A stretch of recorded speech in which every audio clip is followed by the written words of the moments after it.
Good evening and welcome to Innsbruck. Charlie Bosco and Mike Langley here live from the Olympia World Arena on the southern edge of Innsbruck city centre in the Austrian region of Tyrol. The arena filling up nicely, and what a final we have in prospect. The lead medals have already been handed out, the speed medals have already been handed out. Janja Garnbret was crowned bouldering champion last night. The only individual medal still to be given out is men's bouldering. Mike, it doesn't get a lot bigger than this. It doesn't. One of the biggest events of all time. Over the next hour and a half to 2 hours, 4 incredible looking boulders in front of them. An absolutely spectacular semi-final. Don't go back to watch it right now, watch this, but tomorrow morning, get the semi-final stream on. It was an absolute nail-biter from start to finish. It really came down to 4 boulders. Had to get 4 boulders done to get through to tonight's final. All 6 climbers tops all 4 boulders. It was tense, it was tantalising. It was an absolute heartbreak for a couple of climbers, especially Jerne Kruder. Tomoe Narasaki, Adam Ondra didn't make it through to tonight's final. That is the game. The boulders may not have been perfect in the semi-final from a route setting perspective, but the climbers had to be perfect to get here tonight. And there they are, warming up backstage. Yeah, this is about as big as it gets. The IFSC run half a dozen or so bouldering World Cups, lead World Cups and speed World Cups throughout the season, but it's only once every 2 years that you get a shot at the World Championship. It is a standalone event and the most coveted prize in competition climbing. We've got a worldwide audience tonight. I've had messages from friends in Australia who say they're tuning in. Queen's University Climbing Club and Kingston Brewery Company in Kingston, Ontario. Japan will have a few people viewing as well. Half the finalists hail from Japan. And of course, right here in Innsbruck, a packed crowd and the arena almost full as the last few people find their seats. There's Jongwon Chon of South Korea. 6 men, as Mike mentioned, into today's final. Out first, having qualified 6th from this semi-final, will be Nathan Phillips. This is his first IFSC final action in either a World Championships or a World Cup. What a place to make your finals debut. We have 4 World Cup winners in the final tonight. Keita Watabe, Gregor Vazonik, Jongwon Chonka, Kora Fuji. And also we have Kai Harada, the Asian Youth Champion. This is the wall they'll be competing on, 18 meters wide, 4.5 meters high. Houses 4 boulders. The right-hand side of the wall, the least steep. There's an 87-degree section there, 3 degrees off vertical, 13 degrees overhanging. The bulk of the wall comes in at 20 degrees overhanging. There's a very steep section on the bottom left of 35 degrees overhanging, 2.15 meter protrusion from the bottom of the wall to the top. Men's competition will start on the far left-hand side in the steepest section. We'll wait until the lights come up and you will see what the men have got in front of them. Just about see it there on the left, but when the lights come up, you'll see that men's number 1, a triple dynamic hand movement into the zone hold. We saw it in the women's competition yesterday, started with a 5-stage dyno. Men have got a 3-stage hand movement. Very exciting start to the men's competition, potentially. There you can see it on the graphic. Starting on the far left-hand side of the wall with the big blue volumes footholds. Yellow zone holder, yellow finish holder, as always here in Innsbruck. A 1-2 across the blue holds, landing 2 hands down in the zone. Small screw on up in amongst those volumes, and a nice healthy crimp to finish. Nathan Phillips will be the first climber out, like Charlie said. Huge moment for him, first ever finals in either a World Championships or a World Cup.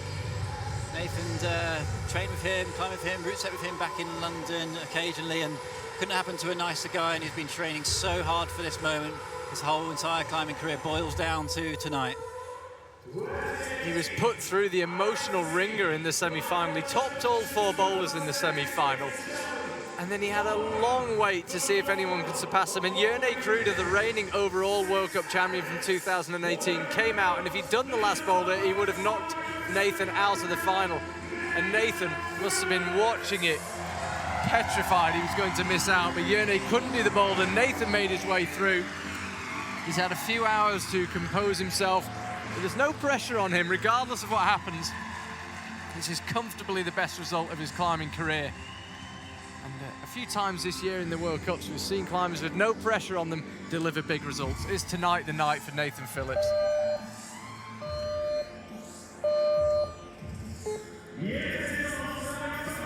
So he gets underway. Each climber has 4 minutes to attempt each boulder. So Nathan will attempt boulder 1, followed by Keita, Kai, Gregor, Jongwon and Kokoro, and then all 6 will move on to number 2. Remember, the most important score that the climbers get is how many of the boulders they top. So Nathan has the first go at the jump. It's close, really good backswing on the right leg, fires it forward. If climbers are tied on the number of tops, it then comes down to how many zones they get. You'll see a clearly marked zone hold on each boulder midway up the boulder. If they're still tied, it comes down to how many attempts the tops took. And if they're still tied, it comes down to attempts on the zone. So they're the 4 ways we separate the climbers. As Nathan again is close on that big move. If you want to guarantee success, bottom line, top as many of the boulders as you can. So another quick look back, note of interest, there is an additional screw on in that far yellow hold. You can't quite see it from there, but there's a tiny little flat addition in there. Route setters have just tweaked this boulder just before the final started to make it a little bit easier. Nathan, you could see him just as he came off the wall miming that he needs to get that with 2 hands. Doesn't feel like he's going to be able to catch that with the 1. Nathan Phillips quite happy on this style of movement. So here he goes, 1, 2, 3, and again he's so close. Nathan getting 2 good hands onto that yellow volume. Yeah, that's 2 good smackdowns already for Nathan. You can see the additional screw on in there. It's really fat, flat and thin. Could make all the difference. I think that move would be not quite impossible, but not too far off without that little screw on, just to give you something to get your fingers into as you arrive on the yellow hole. So 2 minutes 10 remaining.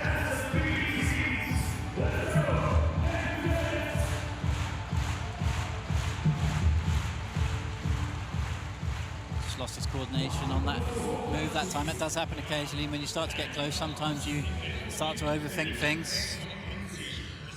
GB team management in the front there. Matt Cousins, one of his best friends, just behind. Team GB, not the biggest team here in all comparison, but they make up for it. Lack of numbers, they make up for it in terms of volume of support. Yeah, we saw that in the paraclimbing as well. 12 categories of paraclimbers in Innsbruck, and Team GB won 3 of them. Nathan lining it up again with 1 minute 30 left on the clock. 1, 2, 3, and this time he finds a way to stay there on the zone. There's a tiny little screw on hold. There it is, he's going up to it with his left hand. Various ways of doing this move, none of them especially dignified. Nathan getting the knee involved, but as long as it works, who cares? 1 minute 10 now. So no issue at all with time as the right hand creeps up. And Nathan Phillips gets his World Championship final off to the perfect start. Top for him on boulder 1. The perfect start for Nathan Phillips, really. I think when we watch the replay, you'll see on those first 2 blue volumes, the arms just engaged a touch there. It's the left hand, you got it in a slightly better spot, hit the sweet spot. Made no mistake when you hit the hold, and the mantle skills on the top are brilliant. Like Charlie said, hit the screw on, got the knee involved, and make no mistakes on the top. Nathan Phillips was not coming off of that boulder. Brilliant start, and it proves that he can handle the occasion.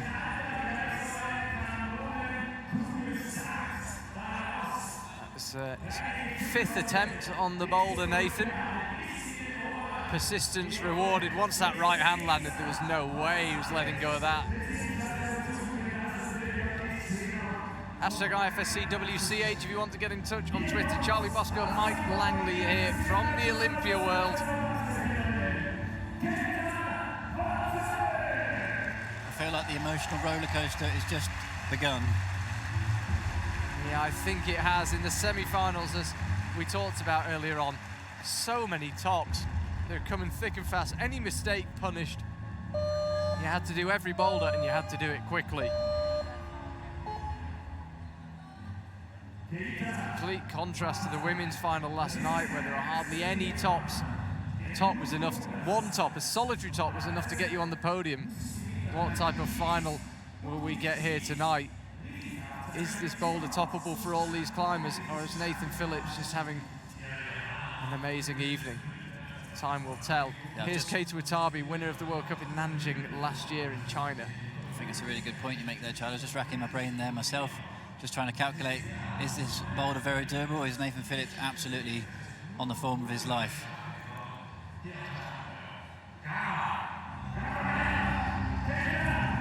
Here goes Cater. 1, 2, and trying to match the second volume. Problem is that faces over to the right, so if you're moving right, pretty hard to stay there. You can see the left hand when it hit that second blue line just twisted off. Surprised if he tries that again, to be honest. I think he probably hit it with his right hand. Instant calculation in a split of a second, realised it was actually quite a bit better at that hold than he expected, and just tried to stay there. Playing with the percentages a little bit, percentage chance of holding the holds. Attempts could be crucial here, like they were in the semi-final round. Yeah, in the semi-final round, Mike, you and I have to say, in our defence, a lot of the route setting team weren't anticipating anything like the number of tops we got.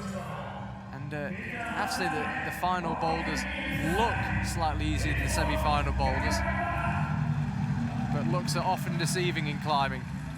And again, Cater struggling with that move out to the right. He landed with one hand that time. You definitely need both.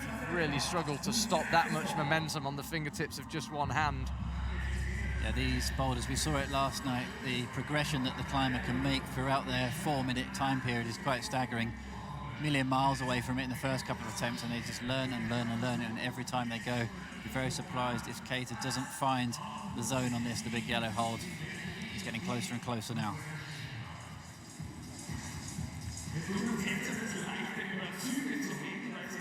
Such fascinating moves.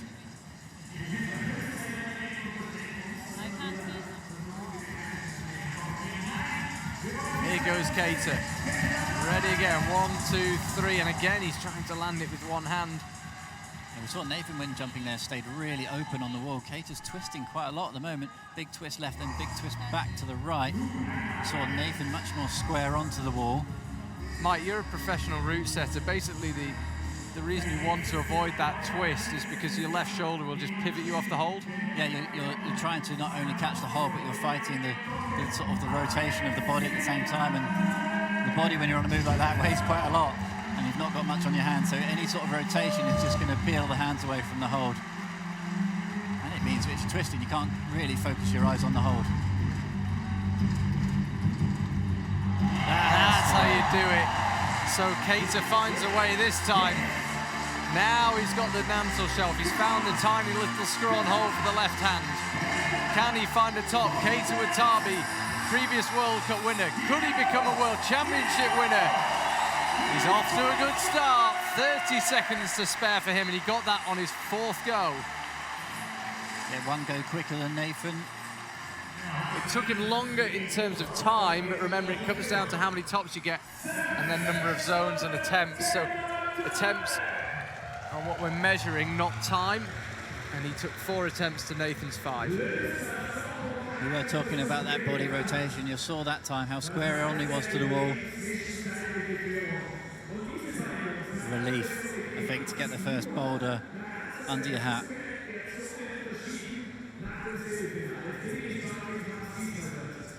So the route setters were saying there's several different methods of getting on top of that big yellow hole that is the zone hole, but so far hasn't looked an especially troublesome move. Both climbers, once they've got that big jump done, have then topped out with a minimal of fuss.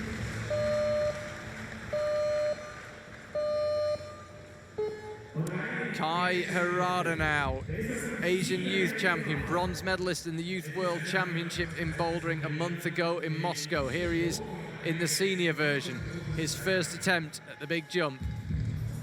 And a long way short in terms of momentum. I'd say Kai was the favourite going into the Youth World Championships final, and in the end he really didn't seem to deal with the occasion very well. Semi-finals, I thought he looked the most confident. He seemed to be really brimming with confidence. Every move he was sort of pumping his fist, working the crowd. Let's see how he feels in front of this massive crowd here in Innsbruck.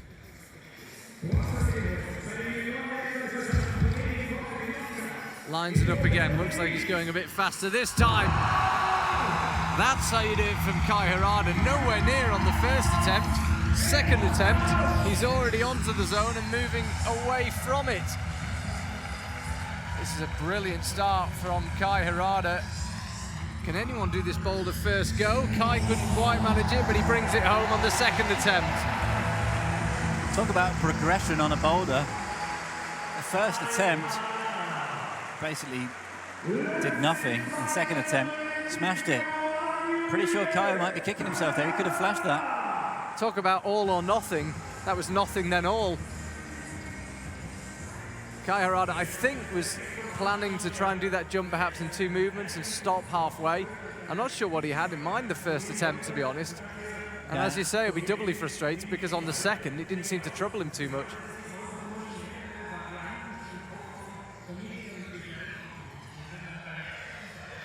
Looks like this boulder is going to be a bit of a procession for these guys, even though it's incredibly difficult triple dyno. It's going to come down to a tops, and it's going to be about battling in boulders 2, 3, and 4 at this stage. Such a spectacle, though. I saw the women's competition yesterday. The mixed start to the competition with very slow running order, really, with the dyno 5 hand movements. Only Anya Garnbrett and Stasha Geo got that move done in the end. Doesn't seem to be the same case tonight. Here is Gregor Vazonik. He'd never been in a World Cup final in 2018. He has now got 2 World Cup bronze medals and a gold. And it was from one of the jewels in the IFSC crown, Munich, at the Olympia Stadion. What a moment that was. Here he finds himself in a World Championship final. He saw his compatriot, Janja Garnbrett, crowned women's champion on the boulders last night. He begins his assault on the gold medal. And again, looked like he quite wanted to stop on that middle volume. Remember, the climbers have had an observation period en masse. All 6 of them together have 2 minutes on each boulder to study it. They can only touch the starting hole, so they haven't had an opportunity to touch any of their holds. How on earth did he hold that? Well, there was us saying, well, I wouldn't have thought you can hold that swing with one hand. Gregor Vazonik can. Second attempt for Gregor. He looked as if he'd almost written it off himself. But he's stuck with it, and there's his reward. The final's off to a good start for him. Already it would seem you're going to need to get this boulder done, ideally in very few attempts, if you want to find a place on the podium. I have to say, that was absolutely crazy. Watch this back. Like Charlie said, he didn't even feel like he'd done it himself. He'd given up at that point. He realised he's still on the wall. He was looking down for his landing. I don't think Gregor was playing it cool then. I really think in his head he wasn't going to hold that swing, and he suddenly started to swing back to the left and thought, I'm still on here, I'm still here, might as well carry on. He couldn't believe it. You could see it in his face as he topped the boulder.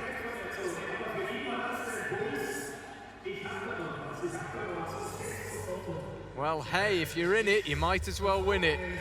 Gregor Vazonik. He couldn't believe it. I think I've never seen that before on an IFSC live stream. He's preparing to fall off. Let's have a look. Suddenly thinks, I'm still on. The Austrian commentators just won table from us and he doubled off their chairs. As soon as he hit, they couldn't believe he was still on the wall. Here's Jongwon Chon, 2-time overall World Cup champion in the season 2015, and then again last year in 2017. Had his crown taken off him in 2018. A World Championship win would represent a pretty good consolation.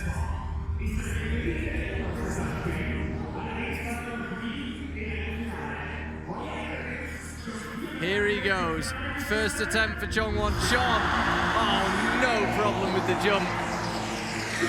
Who needs progression when you're that good? A legend of the game, but never a world champion. Is tonight the night for Jongwon Chon? He's the first climber who's paused and reconsidered his method on this move. But Jongwon Chon is so strong. He just levers himself up onto his foot. Needs to get his centre of gravity a bit over to the right before he makes a commitment up to that top hole. That right hand latches. He's not letting go from there. Jongwon Chon flashes boulder 1 in the World Championship final. This boulder is progressing really nicely. In theory, these athletes have come out are the strongest of the pack, and they're starting to get this boulder done in less and less attempts. The flash from Jongwon Chon.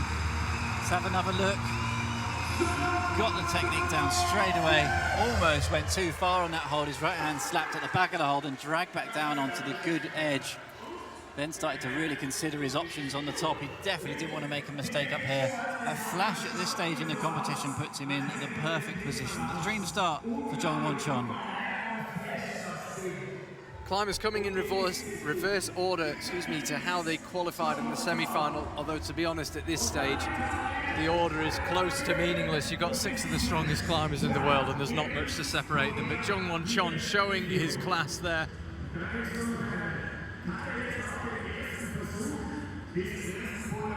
Especially after the 10th semi-final we had earlier on today. That's enough, says Jong-Won Chon. After the semi-final we had today, you can't help but feel sorry for the coaches, and there we see the scores as they stand. In the green triangle, the number of tops. In the yellow box, the number of zones, and then number of attempts to top and number of attempts to get the zones. Here comes Kokoro Fuji. Pressure's on here for Kokoro. He's going to know now that this boulder's gone down really quickly. Everyone's topped it. Jong-Won Chon took 1 attempt. Gregor Vazonik and Kai Harada took 2 attempts. Keita Watabe took 4 and Nathan Phillips took 5. Everybody has done it though. Kokoro needs to get the boulder done or he's going to get left behind early on in this final. Fascinating thing about this climb is that second blue hold that he's jumping to has to be good enough to get progress through, has to be bad enough that he can't hold it. It's a balancing act for the route setters as ever. And Kokoro is not going to match the achievement of Jong-Won Chon. Flash the boulder. Bit the dust pretty hard there as well. So close, just slightly twisted round to the right. Felt that one from up here. Yeah, no lack of commitment from Kokoro Fuji. It's another replay. It's a replay of Kokoro. Yeah, he's currently back on the mats. I think already Mike perhaps being tactical with his use of attempts, even 1 minute into his final. Yeah, I think if this was a semi-final, he would have had another go by now, but he knows that Jong-Won Chon has flashed the boulder.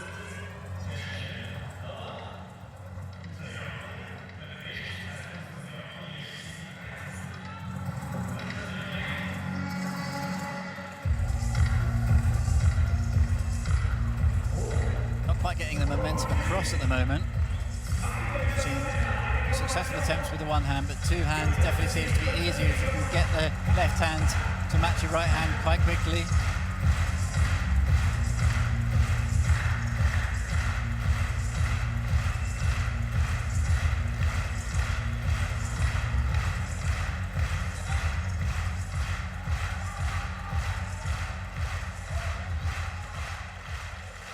Now he finds a way, Kokoro Fuji.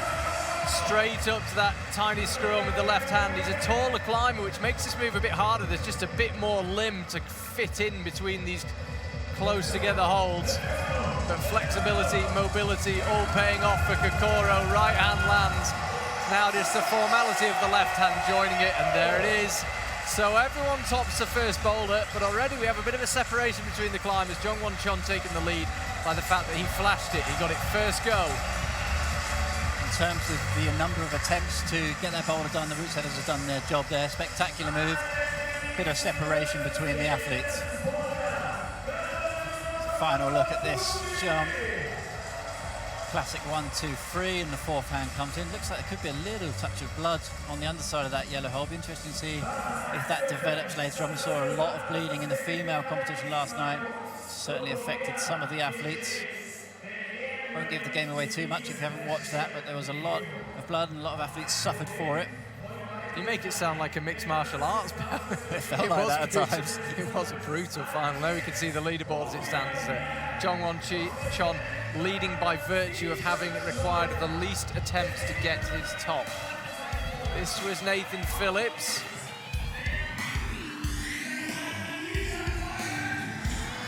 And that's how it's going to be all evening, really. We'll watch Nathan Phillips and then wait to see what everyone else can do to get some context on what his performance was like.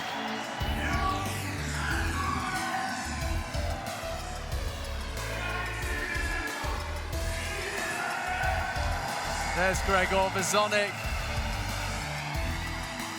Heart skipped a beat then, I think, when he realised he was still on the wall.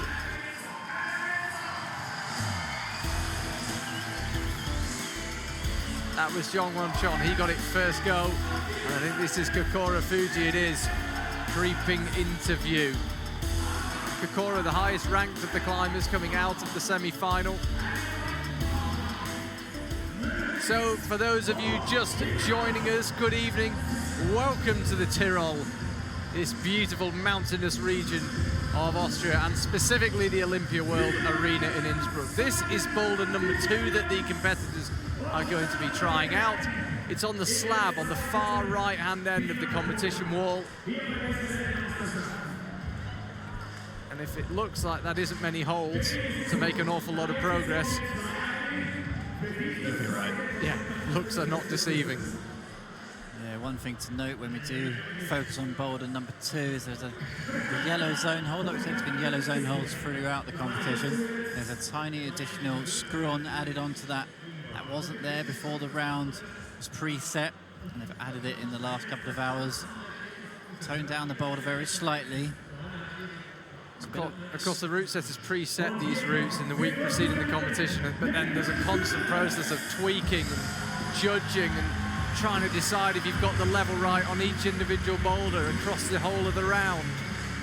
And that process was going on until about 6:30, just before we got underway with the observation. Here's Nathan Phillips. 4 minutes begins for him on the slab. Complete change of pace now from big dynamic coordination moves. You have to dial it down, control the heart rate, and creep up and left across this 87-degree slab. Yeah, Nathan Phillips is the biggest occasion of his life, but he's not lost his routine. He comes in, puts his towel down to keep the shoes clean, steps back, and analyses the boulder. He's doing really well here, Nathan. In the semi-final round, he was crimping a lot of the screw holes that actually attach the volumes to the wall. He actually used that technique a second ago as well to get off the ground. That's the move then, a little pop across to the left foot jump across, left hand jump across, hold the little jib that's on the yellow zone hold. Just about see it with the screws there. Yeah, he actually just missed the jib. See, he was just above it. Of course, it's pretty much blind when you're coming to it. You can study it as much as you like, but the climbers aren't allowed in any way to mark the wall. So they can't put a tick mark with a piece of chalk or anything like that. So you're coming at it essentially blind, so you've got to kind of memorize where it is before you commit to the move.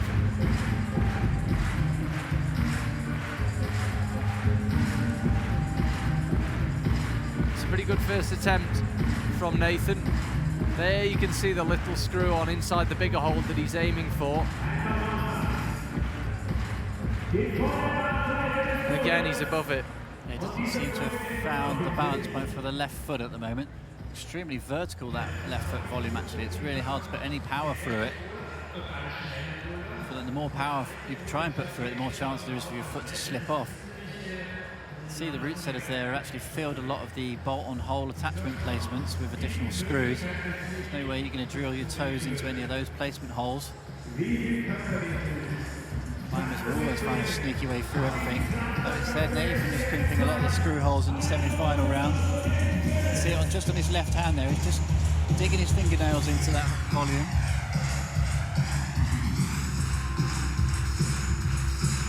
So he didn't look especially comfortable when he launched out left on the last time. He's doing it a bit differently this time, getting himself stood up before he makes any move over to the left.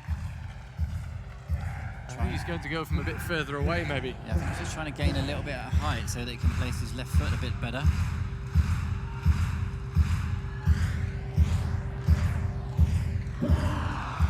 He's over the top of that jib every time, that little screw on. You can see he got a really good hand on the yellow hole, but you can see he's just a centimetre or so above it. There it is. Yeah, that time he tried to skip the middle volume. So it's so bad, he decides it's not even worth trying to use it. The problem is you're coming at it in such a compromised position because where you're coming from is so tenuous. You can't slide your hand down onto it. If you miss it first time and you keep your momentum, it's just going to pull you off the wall. So you've got to be accurate as soon as you arrive on that hole. You can see from that angle that the little jib on that zone hold is completely blind. You can't see it from where Nathan's jumping from. A lot of the time the climbers will try and measure it off a different point, whether it's a little scuff on the wall or another screw in the wall or something to guide you as to where it should line up with. You don't have time to jump towards it, spot it with your eyes and then grab it. You're going to stick your arm out and hope it finds it. And it's currently not finding it, he's running out of time. Yeah, I think he was on it that time, Nathan, but his body position wasn't quite as good. Remember, even if he doesn't have time for a top, which he almost certainly doesn't with 8 seconds to go, a zone could be very useful, and he was much more accurate that time. Couldn't find the body position. Nathan Phillips collects his towel and heads back in. He'll be sure there'll be a lot of people watching back in Britain, cheering him on. Couldn't quite find a top for them that time. He did on the first boulder. So just the one top and the one zone still for Nathan Phillips.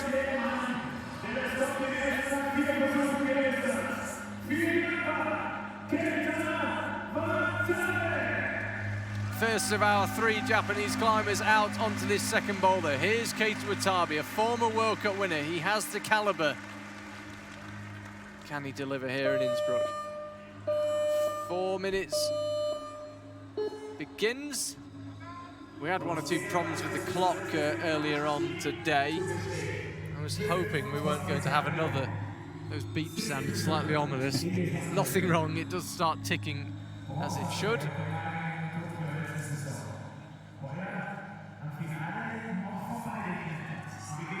It's quite a slow boulder this to climb, so you can see just a couple of attempts for Nathan there by the time his time had run out.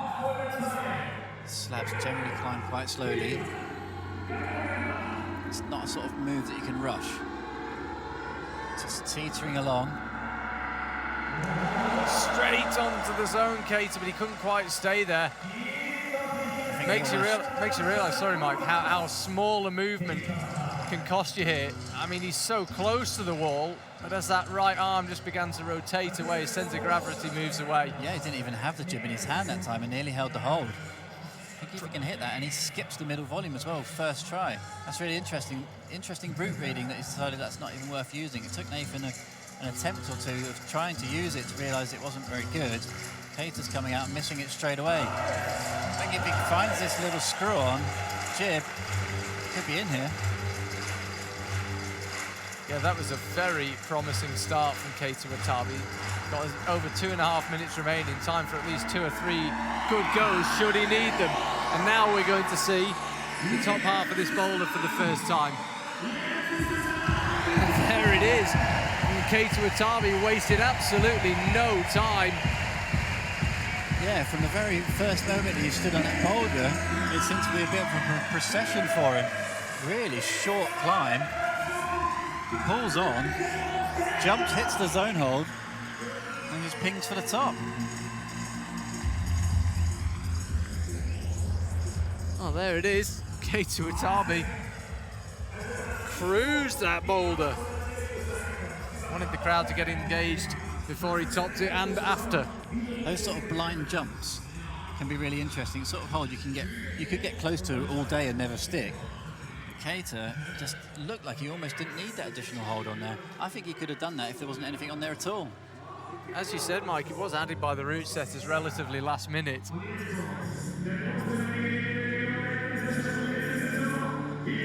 the tops keep coming thick and fast here. 2-time World Cup finalist, former Asian youth champion, bronze medal in the Youth World Championships. Kai Harada brings real caliber to this final. Japan, one of, if not the strongest bouldering team out there. Kai Harada, one of their leading lights.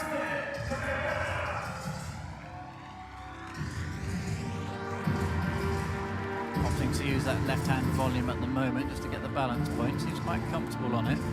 It's a dynamic move though. Oh, new technique altogether. Just lengths across. The leg followed after he hit the zone hold. This is going to be all over.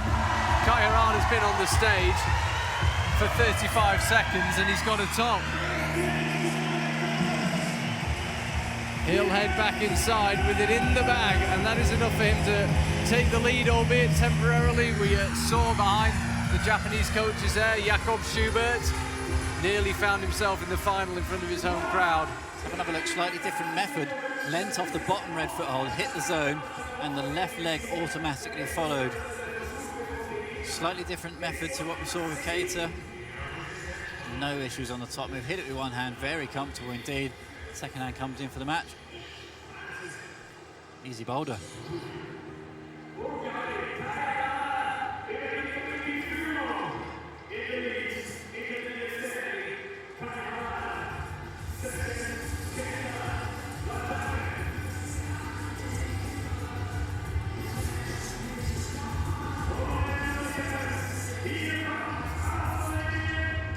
Really carrying that confidence through that we saw in the semi-finals into the final.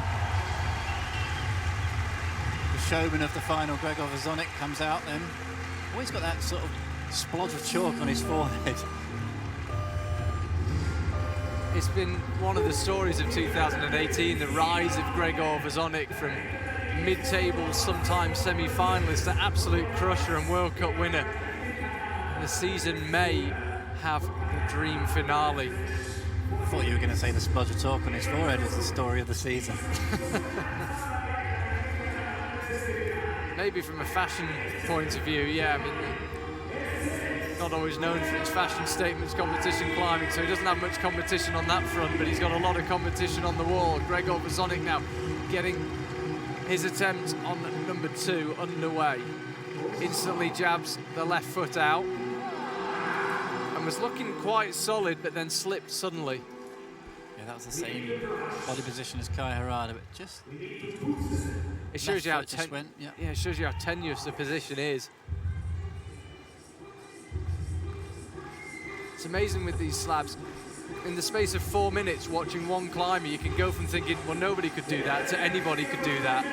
The micro differences in movement just make such a vast difference. It may look simple, there's actually a lot of subtleties going on with this, especially the right foot placement on the right-hand side.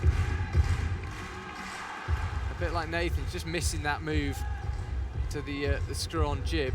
Say the Japanese pair made this look like a pretty easy boulder. I think I just said it was an easy boulder. Certainly not easy. Maybe for them. 2:20 left out of 4 minutes. Originally for Gregor Vezonik.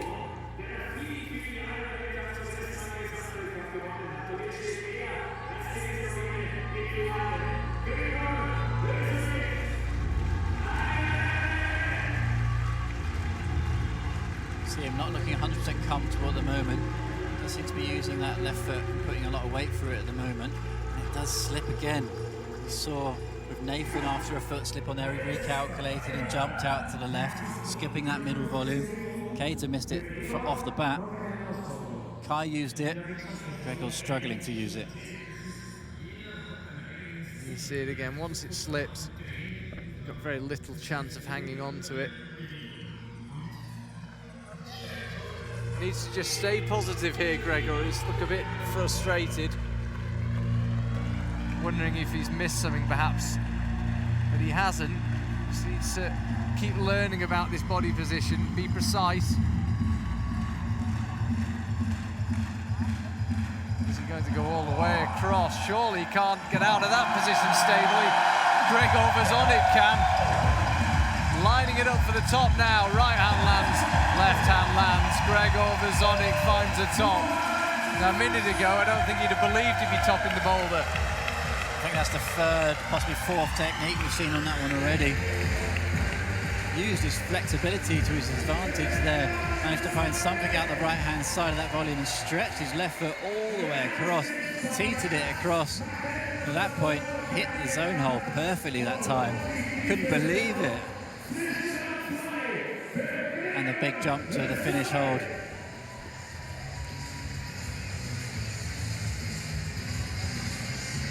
Keeps himself in the running. See the right hand there, sort of just kept moving it down the volume to make his leg reach a little bit further out to the left. It's brilliant when climbers turn and interact with the crowd midway up a boulder. I bet as a coach, you feel like giving him a dressing down and saying, if you look at the crowd during a boulder one more time, because you are, obviously means you're not fully concentrating on what you're doing, but Gregor obviously felt pretty solid on the boulder. He set the standard on boulder number 1, Jongwon Chon. What can he do on boulder number 2? It's already been flashed. Kai Harada did it first time. He looks very calm, Jongwon Chon. Mike, you and I ran into him as we were coming into the arena earlier on. Look calm, look focused, and he's got no injuries, no problems. Yeah, I mean, if you asked him at that point, do you think you're going to win? I think I'm pretty sure he would have said yes. He looked very firmly in the zone, Jongwon Chon. That perfect combination of relaxed, and confident and focused. Has occasionally struggled on the slabs throughout the season, though. When it comes to pulling down on hold, he's second to none, really. But when it comes to standing on your feet, can have a few slip-ups. I think that'll be a few slips here and there. Yeah, when it comes to straightforward pulling on bad holds in awkward positions, there aren't many better than Jongwon Chon. But if there is a hint of a weakness in his climbing, and remember, all things are relative, we're talking about a 2-time overall World Cup champion, you'd say slabs would be one of them. Foot slipped and he tried to shuffle across anyway, but once the left foot was on the way down, it's a pretty hopeless cause. Got plenty of time for more attempts though. He wasn't far off rescuing that. Yeah, and I think in trying to rescue it, you might actually realise that the distance across to the third red triangle isn't actually that far. Might just be able to skip that middle one out that we've seen a couple of times and just double across.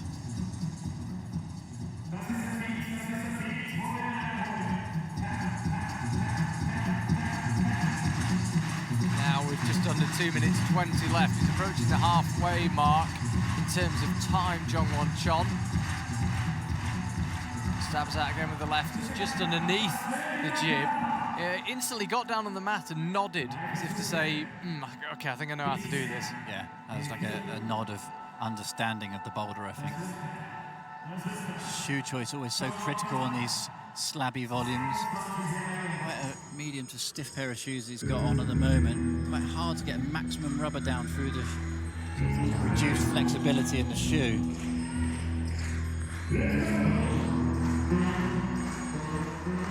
Again, just underneath it, Jongwon Chon. See the much force is going through. His toes are really curled up in that tight pair of down-turned shoes. So sometimes a sort of slightly floppier shoe can work quite well. But, like you say, 2 times Boulder World Cup overall winner. Who's to argue with his shoe choice?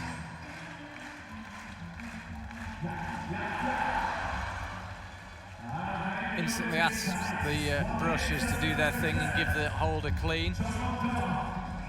I think Jongwon Chon's enemy here is going to be time. He looks more than capable of doing the boulder. It's just whether he can figure it out, whether he can glean enough information quickly enough. Not a long time from walking out onto the stage to the clock running to 0, 4 minutes. Now he's got the move left. Puff of the cheeks. Relieved just to be there, Jongwon Chon. He's not going to miss this. Top for him. Good progression from Jongwon all the way through. See, his heart must have been pounding on that one. He knew that other climbers had got it done and got it done quickly, and he was struggling. Gets it done in the end, though. A good moment. First 2 boulders, jumps effectively. Really low percentage moves, and he just held that. You could see how much effort was going in. Earlier on with Kai Harada, he skipped across as if he was walking off the stage. Look, without a care in the world, Jongwon Chon had to give it a bit more beans, but the outcome was the same. Top for him. It was his 6th attempt, that. It's actually the slowest anyone's got it. Gregor took 4 attempts, Keita took 2, and Kai got 1, and Nathan Phillips sadly couldn't find a top. Kokoro Fuji now comes out. He got the first boulder on his 3rd go, Kokoro. Lives in Tokyo and route sets in the Okakubu B-Pump Gym in Tokyo, the world's biggest city. This final flying by at the moment. Final climber out on the 2nd boulder. Lots of quick tops here. That's what we saw in the semi-final as well. Crowd in the arena especially enjoying the number of tops. A lot of pressure on the athletes when the boulders are reduced in difficulty. Have to be perfect pretty much on every climb. Still 2 boulders to go though.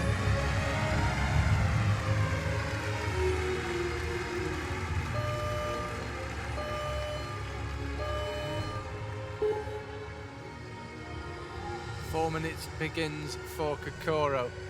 There's experience for you. No rush. Multiple World Cup winner Kokoro knows what he's doing. Instead of rushing into anything and burning through attempts, which could be absolutely crucial, he gives everything a quick brush, a quick clean, give himself the maximum chance of succeeding on his first go.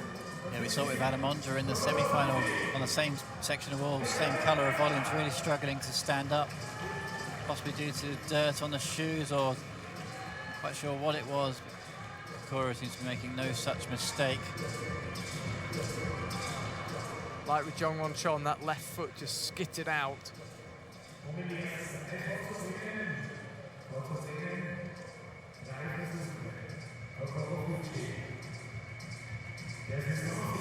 have to say, up to this point, today is one of the most tense competitions I've ever seen in the men's. Really comes down to the number of mistakes you make rather than how strong you are currently. Yeah, I was surprised that some people didn't like the semi-final earlier on today. I thought it was absolutely gripping. If the point, in inverted commas, of sport is to put on a show and to entertain, I don't know what more you could want than the semi-final we had earlier on today. Final shaping up pretty nicely as well, and it's going to be tight like the semi was. Here goes Kokoro. Again, that left foot slips. He didn't look comfortable at all. First attempt slightly better for Kokoro. 2:20 left for him to find something. What we've seen with a number of athletes now is that at the moment when they first pull on, they're trying to sort of put equal amount of weight through the right foot as they are left. They soon realise that the left is not very good to stand on, so start standing up a bit higher on the right foot before putting the left foot down with a slightly less weight on it, less chance of it being able to slip. So pulling on, getting high up on the right, and then starting to use that middle volume.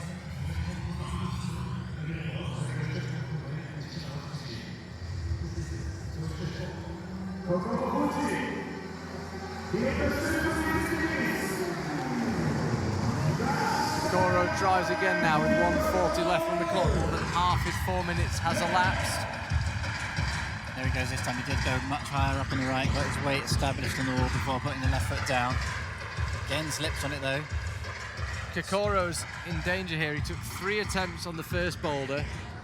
He's already used up quite a few attempts on this boulder, so even if he tops it, he's probably going to go on to the 3rd boulder in about 5th place in the rankings as it stands. If he doesn't get it done at all, he's in real danger of being left behind.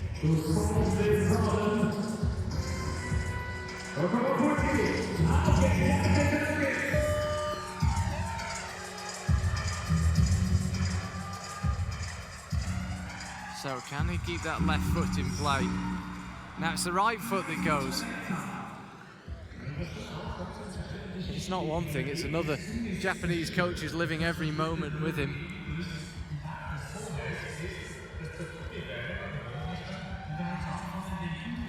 Kokoro needs to find something here, like Jongwon Chon did. Very little time remaining. Just can't find the friction through the feet. Seems like it's either one foot or another, left foot or right foot. Kokoro's in real trouble here.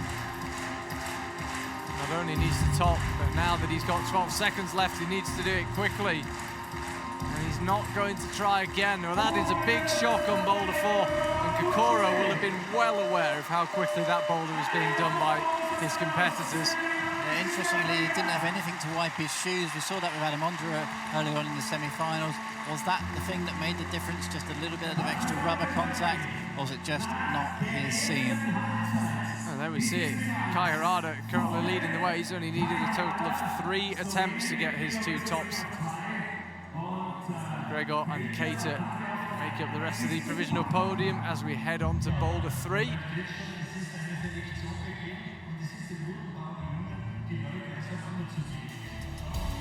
a quick look back, just Nathan Phillips never quite found the sweet spot on that one, unfortunately. That was Keita topping Boulder 2. Kai definitely looked the best on that boulder, really managed to put the weight down through the middle volume. This was Gregor. No problem at all.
The famous climber down the front. That's the climbers and coaches area down the front.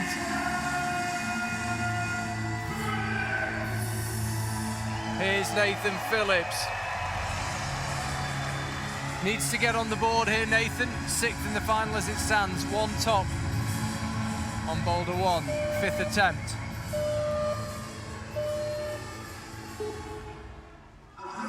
Nathan will just drop back into his routine here. Then we've seen that in boulders number 1 and 2. Place the towel for the feet. As we were saying, Kokoro didn't have anything like that. Good evening to everyone watching from Britain. Apparently somebody on social media says they're watching from Oxford in England. Lovely part of the world. Past many a happy evening in the Turf Tavern. And now Nathan gets underway. Rolls over with the left hand into this good positive crimp. Left toe hook. Got to jump out to that zone palm then. Oh, does it nicely. Nathan Phillips looking really good here. He's got to turn that around now, start mantling. That's the big rollover move and a kick of the foot. We've seen this a number of times this week so far. There's the roll. Come up a bit short. Hit that. It is a positive edge that he's going to. Look at the power through the shoulders there for Nathan. Barely had a foot on.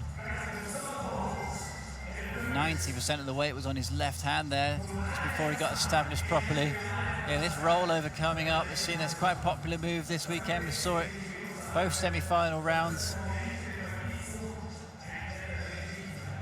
Saw it in the women's final as well, similar sort of move. Palming down with one hold, launching over the back of your head for another.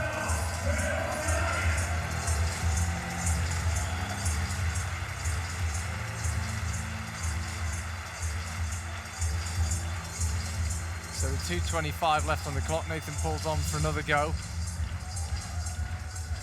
Gets that toe hook in place before he moves up with the left hand. The zone hold beckons over to the right. He got that on his first go.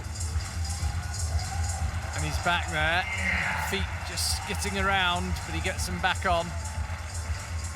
Interestingly, this palm hold was moved and changed a lot right up to the final minute. Kept making it bigger than smaller and bigger than smaller. They couldn't quite decide. And the route setter, chief route setter, Manu Hasler said, to be honest, this boulder, I'm not sure. It's a big question mark as to what's going to happen on this. That move out to the zone, I have to say, I don't think Nathan's going to be able to have too many attempts on that as to how physical it is.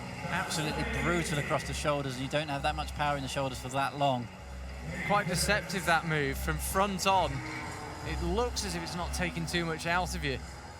But you, as you say, Mike, you're putting so much force, keeping your chest close into the wall. Yeah, you're effectively trying to jump into an iron cross move. Feet don't do too much for you at that stage.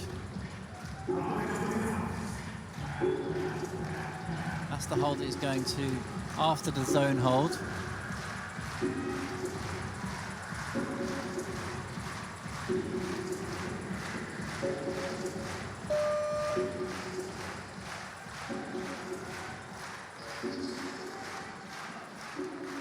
Nathan Phillips, sorry, Charles, Nathan Phillips really dealing with the pressure of the being in front of this huge crowd and one of the biggest moments of his life. Seems to be dealing with it really well. Yeah, it takes a very special mindset to think, well, I need a rest, so I'm going to take one, even though 5,000 people are staring at the back of my head. But he's calm enough to do it. And that's the move you're talking about, Mike. You can see his shoulders tensing, his body shaking with the effort of holding on to that position. He'll cross through now with the left hand and then dab down with the right. And he was close, very close. So that is it for Nathan Phillips. Doesn't have time, energy or inclination for another go, but he got the zone. Will that be crucial in the final standings? Yeah, interestingly, he was trying to go down with the right hand. I think it's going to be a right foot. I don't think he can potentially span between those two holds. Interesting that he read it that way. Big dismount. Bounced off the mats. Enjoying the moment here, Nathan Phillips.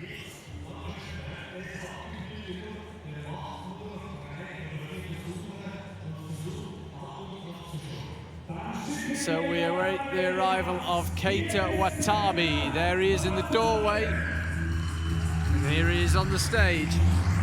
Came onto this boulder in third place after the first two boulders.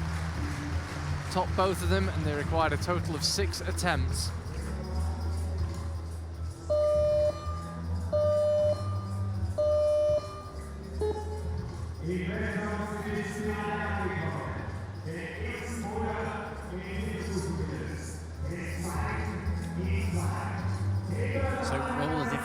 Of these boulders ramp up now.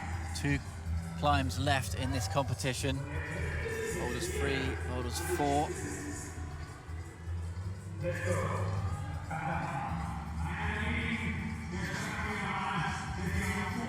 Keita really not rushing onto this boulder.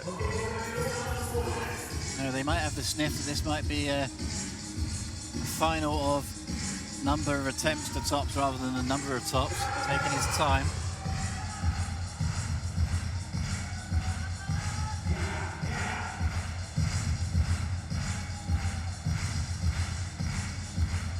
Nice timing for Kate. He got that toe catch just as the left hand landed. He's down to the zone, no problems there.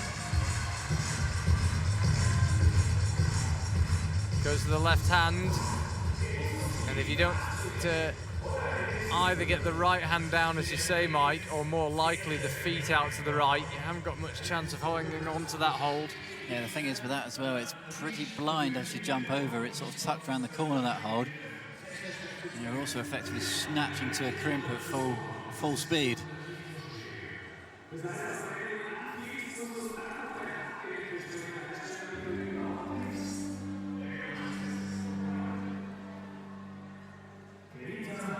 Again, taking a long pause. The crowd just settles down. Interestingly, he just checks the distance there between 2 of the starting volumes, figuring out if there's any other options for himself. Remember, climbers aren't allowed to touch any holds when they're standing on the mat other than the starting holds. If they do, that counts as an attempt. So Keita can't have a feel around while he's standing on the mats. Can only touch the starting holds, and once his body leaves the ground, his attempt is underway. He's doing this first move slightly more dynamic than we saw Nathan Phillips, popping up and letting the toe hook drop into that starting volume. Pretty sure that's a new shape. Not for the starting left hand as well. These climbers would have never have climbed on that one before.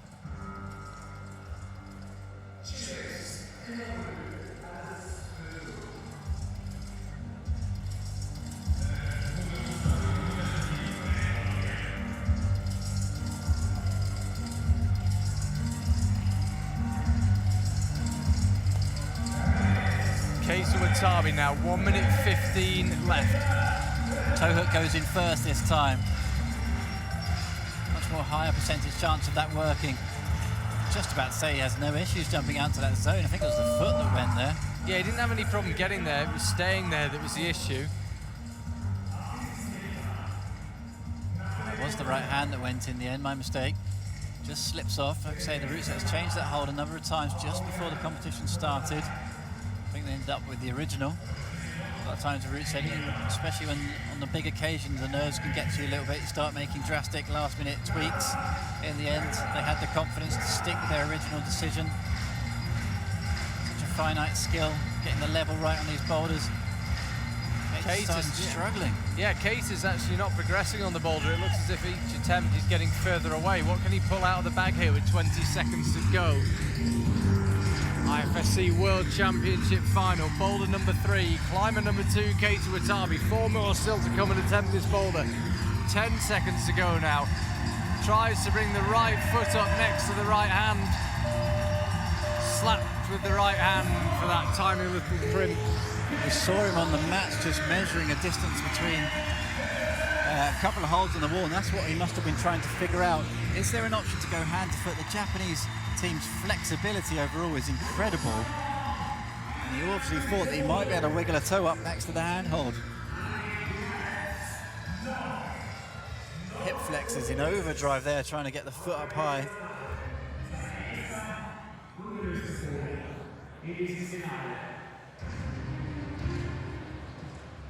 So Kai Harada will be the next climber out to attempt this boulder.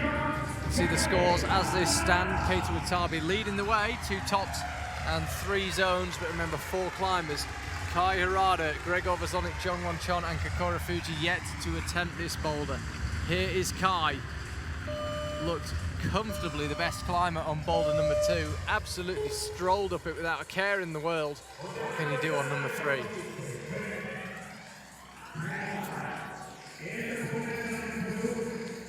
So much pressure on these athletes. It's incredible how they can come out and perform in such a fantastic way in front of this crowd.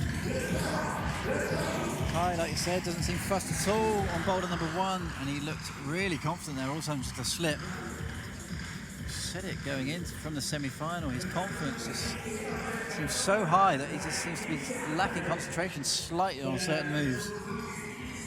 This client here is already thinking about the next move, and the right hand blows. Yeah, Mike, you talked earlier on when we were watching Nathan Phillips about how much power is going through the shoulder. It looked as if Kai felt he perhaps had that move in the bag and didn't quite put enough force through the shoulder.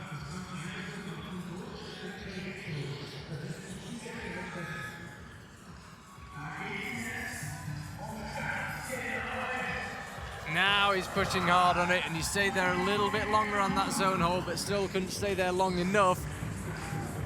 Definitely looked as if he was pushing a bit harder that time. Yeah, I think that right hand palm is so bad. Any slight moisture in the palm or anything is come flying off, and it's a slightly terrifying position to be in.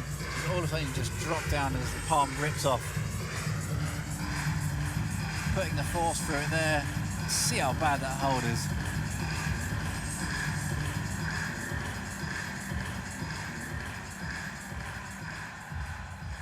Kai pulls on for another go.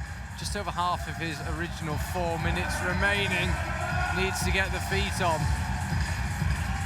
Goes to the left hand, dabs the right foot out. That is how you do that move. Kai Harada now eyeing the top hold, and there it is. First top of boulder number 3 goes to Kai Harada. 3 boulders, and he's topped all of them so far. His competitors backstage will have heard that roar of the crowd, and the 3 who are still to attempt this boulder, Gregor Vazonik, Jongwon Chon and Kokoro Fuji, will no doubt be thinking, I'd like a bit of that. Let's have another look. Hit the rollover, absolutely perfect. Fires the right foot out. holds it with just 3 fingers on the left hand. Finger contact strength is on a different level there for Kai, and then just focuses the top crimp for his right hand is a good one. Hits the finish hold, no issues at all. One hand, 1 foot, super cool move. No issues on the top jug.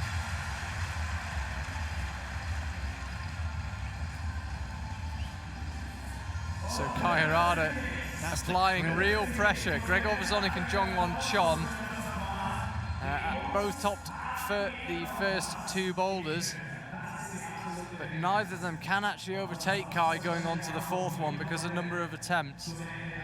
So whatever happens, he's going to go on to that last boulder in first place. Here is Gregor Vezonik just waiting for his cue.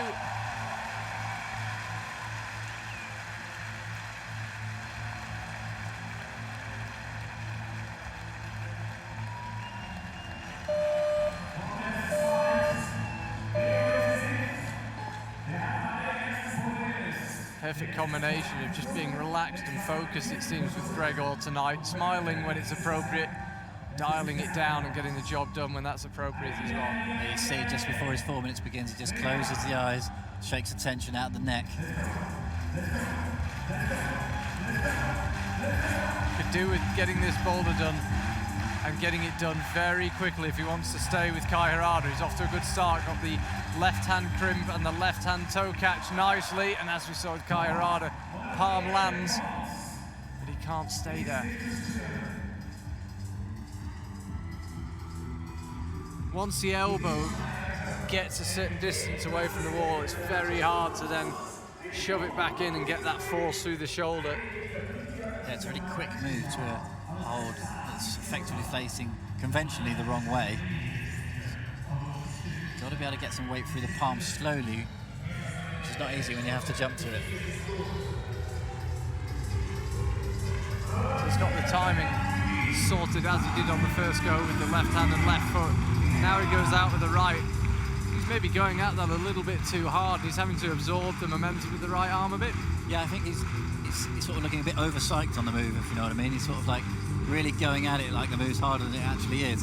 It's obviously very hard. Like I say, I think he can do just slowing it down a little bit, just trying to hit that palm with a bit more control and nestle it into his hand in exactly sort of the sweet spot. Just applying a bit of liquid chalk now, just to help with the temperatures, try and get a bit more friction into the center of the hand rather than the fingers.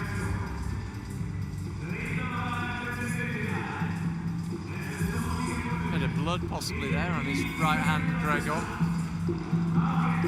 I think I just spotted that's come off the back of one of his other fingers. Yeah, looked like the left ring finger. We caught a glimpse of it. Straight back on the wall for another attempt, matching up on that hold this time. Looks like he might do that to release the toe hook. Rusev did say that this was a possibility of then switching hands on the crib. Interestingly, went out with a foot, ended up in exactly the same position. You can certainly see what he's trying there, Gregor. I think the interesting thing would be if he did manage to get that right foot to stick, how would he then move from there? Yeah, he would have to match up on that hold. Manu Hasler from Switzerland, the head route setter here, was suggesting that was actually possible. Sort of take one hand off, simultaneously swap it for the other hand, all in one move.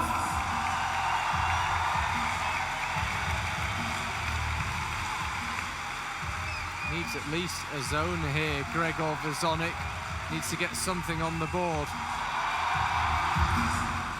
Got to control the zone. Interested to see whether the judges give him that one. I'd be surprised if they did, I have to say. Again, every time he hits that with his palm, he's just sliding on it. Too much movement at the moment. Let's have another look. Hits it quite well, but there's nothing really for the right foot. His right foot moves up and down. It means the hand doesn't stabilize. Oh, hard to watch these slow-mo replays sometimes, how close it was. Right, something to be aware of. If Gregor doesn't get at least a zone here, he can't win the competition. Needs something out of this boulder. The zone keeps him alive.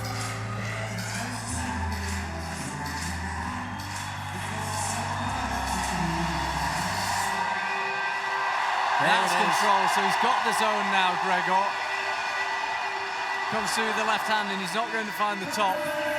However, the fact that he got that zone on the board means that he's still in the hunt. It's not in his hands. Kai Harada with 3 tops still leads the way. Yeah, just as he walked off there, we were focusing on his coaching team, but in a really long, hard look up at the scoreboard. He would have figured out what you've just figured out, Charlie. He knows he's still in the race. Someone's just thrown him a lifeline with that zone hold. Yeah, if he hadn't got that zone, it would have meant that even if he'd flashed the final boulder and Kai Harada hadn't done the final boulder, Kai would still have been ahead of him. So Gregor would have been out of the running for the win if he hadn't got anything on that boulder.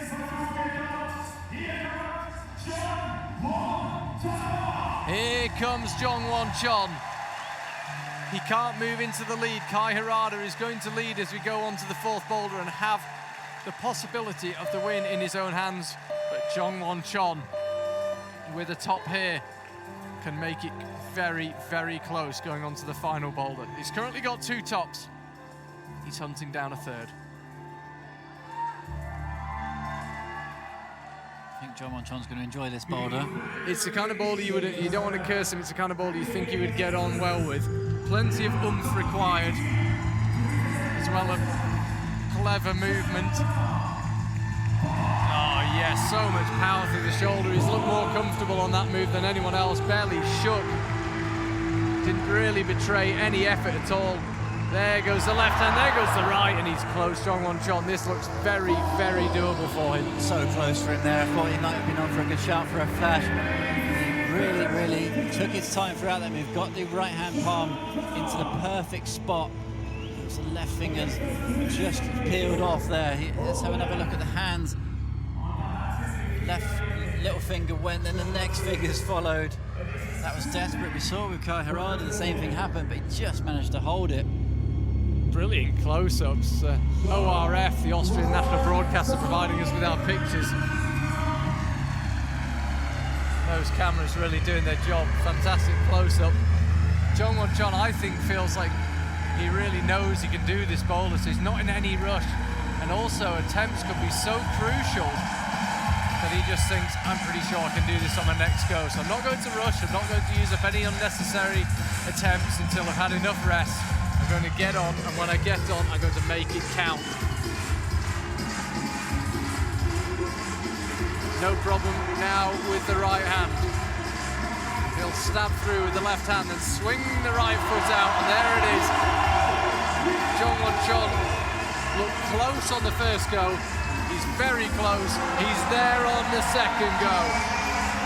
He knew he could do it. He just had to focus, take his time, really enjoying the moment.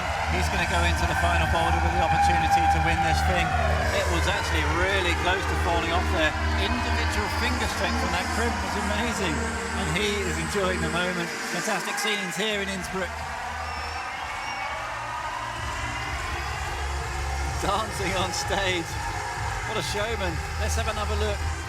Actually went off the left foot on the hold itself rather than the volume. So look at this timing. Left hand lands, right hand goes, and as soon as it landed, he relaxed. You could see his whole body, the tension went out of it. He knew he wasn't going anywhere then. Exactly the same as Kai Harada. The little finger popped off and somehow manages to hold it. That is why you do finger strength training. This top section is just a case of pulling hard on bad holds. Jongwon Chon's not going to drop that. Yeah, held it in a slightly different way to Kai Harada. Got the same result in the end, then top in the bag. Looks like he's just in a slightly different mindset tonight, Jongwon Chon. Super focus.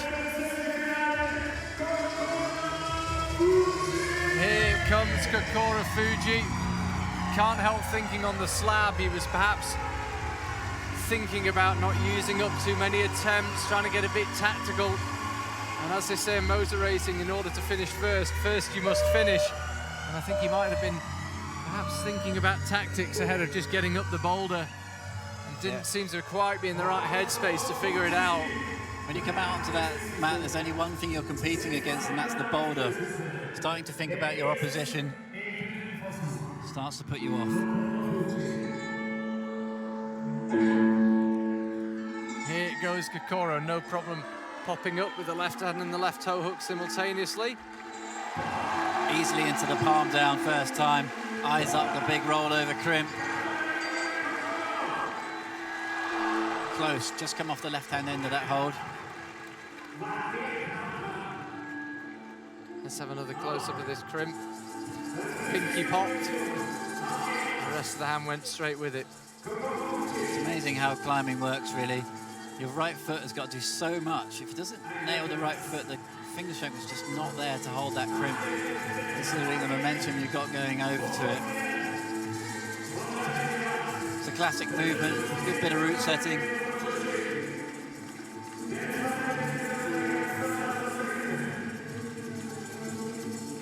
So as Kokoro Fuji brushes the holes, just to let you know that Nathan Phillips can't win the competition today. He's the first of our climbers to be mathematically unable to win the competition. Kokoro Fuji needs a top and quickly to stay alive.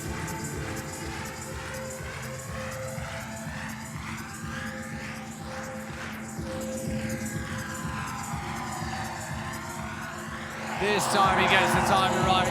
Kokoro Fuji goes up with the right hand to that tiny crimp on top of the blue volume. Eyeing up the top hold, no problem at all. Looked as if he was slightly nervous before launching for the top. Yeah, didn't quite know where to place his left foot. I have to say Kokoro Fuji, in comparison, made that boulder look quite easy compared to some of the athletes, so he's still obviously going really well to here today. Is boulder number 2 going to come back and haunt him for years to come, though? Couldn't find anything on the slab, but he was really dominant on this boulder. Hit it perfectly. Little finger did come off, as per the other 2 athletes who have completed it successfully. There it is. It's like an instant replay of the other 2 guys. So he tried a slight hesitation on the finish hold, just wanted to make sure that he sealed the deal.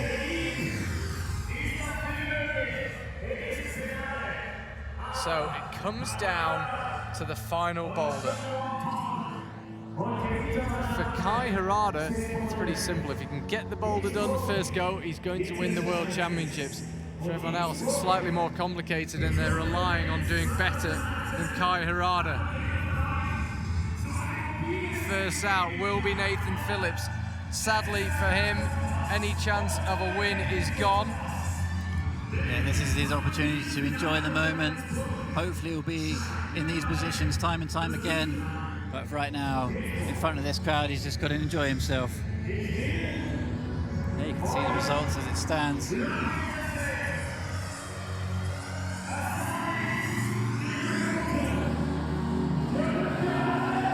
Crowd being asked by the local MCs to hold their phones up and turn the lights on. It creates an amazing effect. Coldplay on the tunes as well. Sad enough to say I went to a Coldplay concert and they did exactly this. You and I are old enough to remember going to concerts where you did this with lighters, Mike. You're old enough to do this with a box of matches. Yeah, it started with a flint. Great scenes here in Innsbruck. They really know how to put on a party.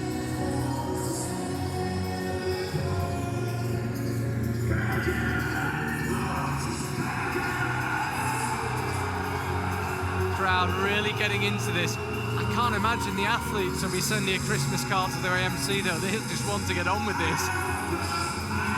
But it does create a wonderful effect, but do spare us all for the 6 men sitting behind the wall who know they've got to come out onto boulder 4. And here's what they'll be competing on. Yeah, boulder number 4, red volumes at the usual zone hold. Bit more traditional crimping this one. Talked about this with the root set, as I said, this is more just basic power, basic pulling.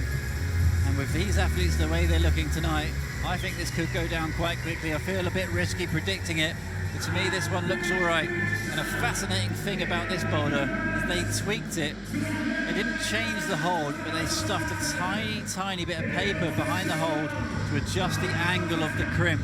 That's the minuscule level of adjustments that they were making on this boulder to make it feel right.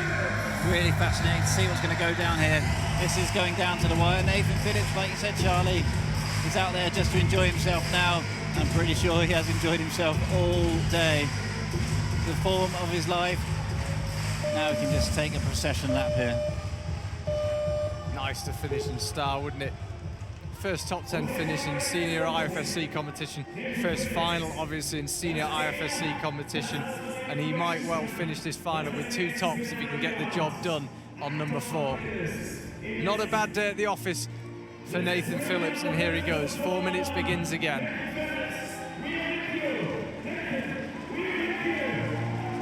Remember, he's got to control the starting handholds, but he only needs to touch the starting footholds. We just saw him dab the right foot. Here he goes onto the crimps, pulling hard. This move is a bit of a double catch as well, potentially. Fire out to the zone, yellow hold there, and flip the right hand. We've seen it time and time again with these route sets. They very rarely offer you a static move. He does fly out to the left, but has to flip the right hand at the same time. There's always some sort of timing element that's there just to make sure that there's always a potential for a split in the competitors on the number of attempts, because these timing moves are so hard to get right first time. That was the right hand crimp he's going off here. That's the one that the route set has tweaked by stuffing a tiny bit of paper behind the hold just to change the angle and improve the hold.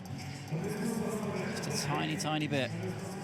We're talking millimeters of degrees of tweaking here.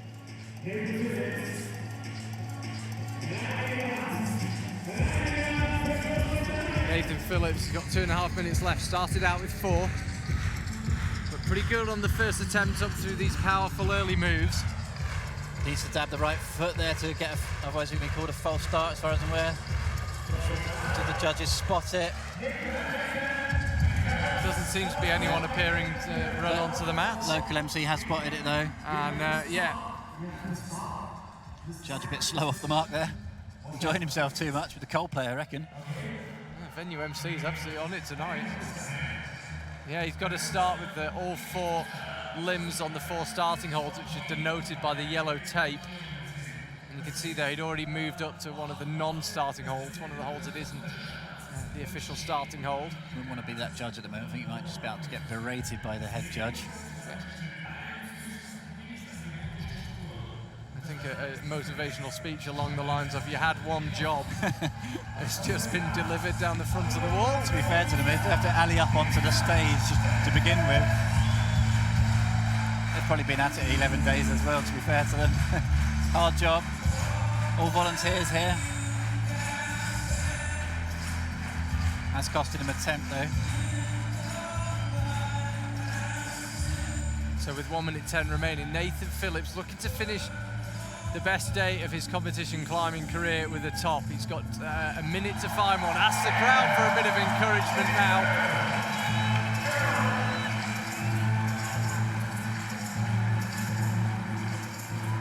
Gets the tap with the second foot there for a legal start into the crimps now. So cross through with his right hand. They're dual texture, these holds. The shiny bits have no friction. The slightly grey bits have good friction. So you've got to be quite precise with how you use them. That time he just went for the one-hander lander with the left foot as well. See the little blue addition on there. His thumb didn't quite find it. He found a pinch on the volume instead. Going to go for a final go. This is going to be it for Nathan Phillips. Time-wise, likely to only have time to get to the zone. Look how hard he's pulling. And that will be that for Nathan Phillips. He looks not much skin left on his fingers after over a week of hard competition. But the crowd have enjoyed watching him, and what a day it has been for him and Team GB.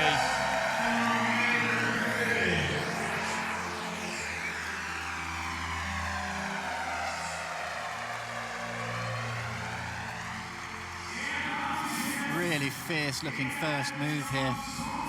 Relatively difficult rock over on the left foot, squeezing the hell out of those tiny screw-ons on the right hand. So Mike, if Keita Watabe tops his boulder, he's going to take the lead, and then all he can do is watch. He would have 3 tops and 4 zones, and that would be enough to put him in the lead. Wouldn't be enough to win him the competition just yet, but it would mean he'd done all he could do. A top, ideally pretty quickly, would put Keita in a very strong position. So fantastic when these big events come down to the final boulder. Pressure on the individuals, who are competing keeps mounting here in Innsbruck. Not rushing Cater, happy just to take his time.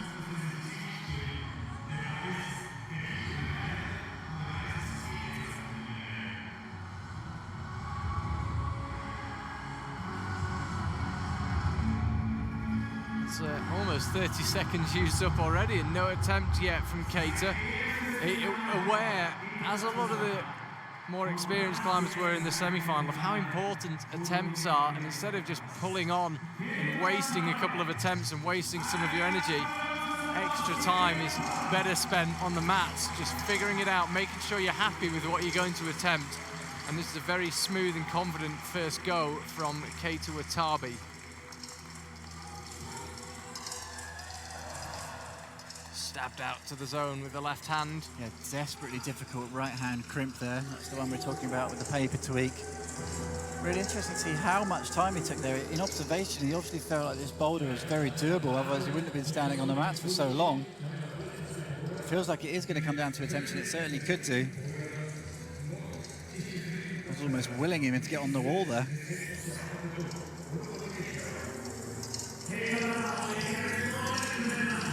Some of the athletes not quite finding that little blue jib on the side of the yellow zone hold yet. Group centers obviously feel you need that to stick the move perfectly. Kai Harada's got 3 tops. Jungwon Chon has got 3 tops. So if Keita Watabe wants to move ahead of them, he's got to top the boulder. A zone doesn't really move him up the order at all. 2 minutes 10 left. You can see there Nathan Phillips on the white couches at the end of the stage here, where the finalists who finish their rotation sit and watch the rest of the competitors.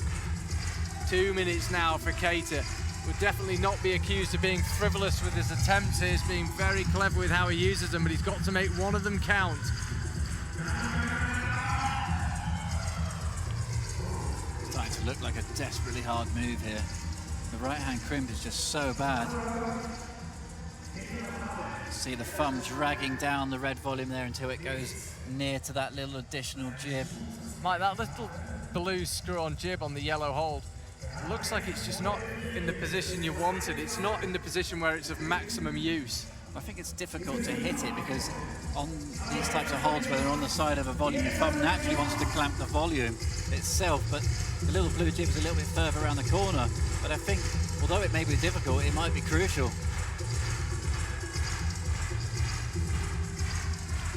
Got to be some sort of combination move here, though. I think that's the hole we're talking about. I think if it was round on the volume itself, it'd be a completely different story. Completely different move, yeah. And this is what we're talking about with the micro judgments that the route setters have to make. Which screw-on do you use? Where do you put it? Keita now lining it up, and it somehow stays on the zone hold. Keita Watabe closing in on the top that he needs to move to first place in the provisional rankings. He needs to get himself solid. 30 seconds to go, so don't waste any attempts. Make this one count, and he missed that move up with the right hand. Almost managed to drop back onto the left. A couple of incredible moments. How on earth he stuck the zone hold out to the left. The amount of contact strength he had in his left hand was amazing, but then he knew chances are that might have been his last attempt. Well, with 10 seconds to go, he's pulling back on Keita Watabe, but the reality is he's just not going to have time to do the boulder, and that's a shame for him. So Keita Watabe stays in 3rd place. It's the best finish he can hope for now.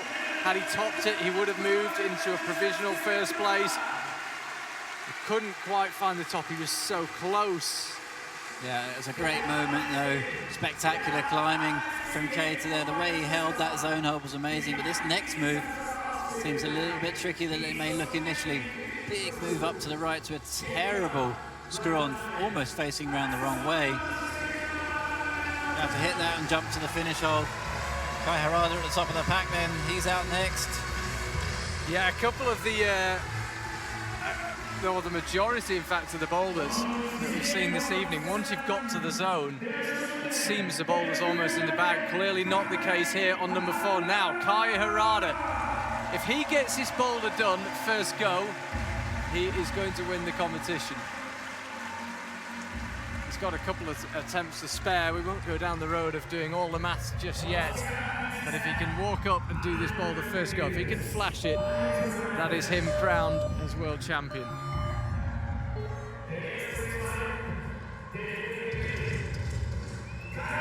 Even a zone could be enough.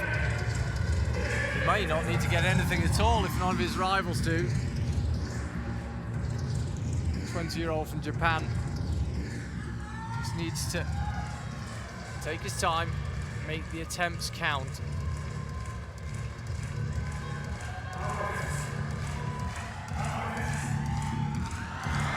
No problem up to the zone. This is the one for Kai Harada. Up with the right hand, he's one move away from being world champion. Ladies and gentlemen, Kai Harada, 2018 world champion. Nobody is going to catch him. He has won the competition. He is the world champion. He was so disappointed to miss out on the Youth World Championships in Moscow a month ago. He's done it in the seniors in Innsbruck. Such emotional scenes here. He absolutely dominated that boulder. He didn't even use the right hand grip, just jumped out for it. Didn't need the holds. Kai Harada, all the way through the semi-finals, has performed incredibly well. Look how much it means to him. The crowd are on their feet here. Tears of joy for Kai Harada. He absolutely smashed that boulder. Believe it or not, that's Japan's first gold medal since the paraclimbing. Gives Keita Watabe a hug. As I say, Kai Harada, I have rarely seen a climber so disappointed as he was in Moscow a month ago. Hard to believe that he could pick himself off the mat in Moscow, where he lay for 5 minutes after the final, inconsolable, and a month later take the senior title in Innsbruck. Let's have another look at this then. Let's see if we can see the right hand. Can't quite see it from that angle, but he didn't even use the crimp. He just jumped 1-2 method into the compression. The thumb hit perfectly, and then he just gave it the absolute maximum beans up to this next hold. Hit it perfectly, landed it straight as a crimp, and at that point it was no doubt he was going to be world champion. So much confidence throughout the boulder as he climbed from the very first move. At this point here, he just couldn't even believe what had just happened. A complete out-of-body experience for him. Campus, the last move off the right-hand crimp. So strong. Kai Harada, world champion.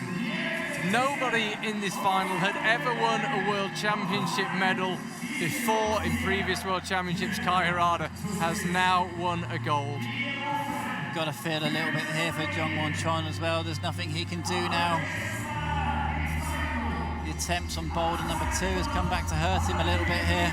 Yeah, he got that one done on his 6th attempt. Kai Harada got it done on his 1st. Here comes Gregor Vezonik. He'll know now that the win is gone. Bronze medal still available though. Yeah, well, the silver's still up for grabs. Actually, if he could get this tops, he'd end up with 3 tops and 4 zones, put him into 2nd place for now, with Jungwon Chon still to come. He will be well aware of what has just gone on.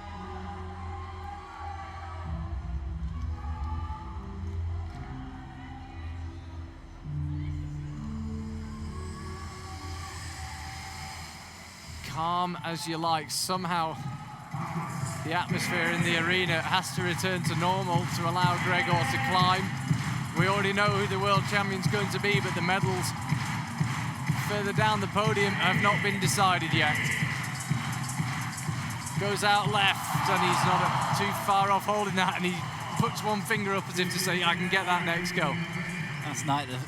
The fight is definitely still alive here for Gregor Vezonik. There's a world championship medal on the line. Bit of cash up for grabs here as well. Go nicely over the winter.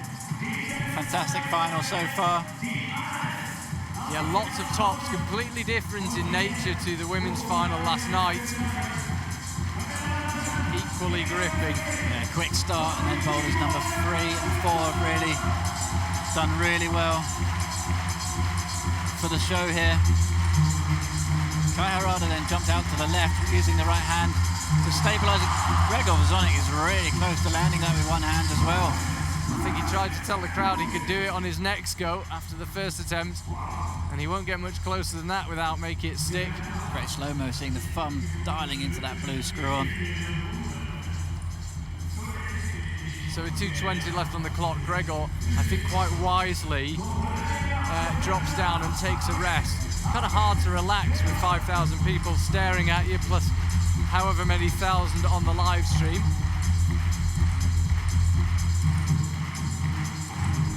Half his time remaining. There is the world champion, Kai Harada.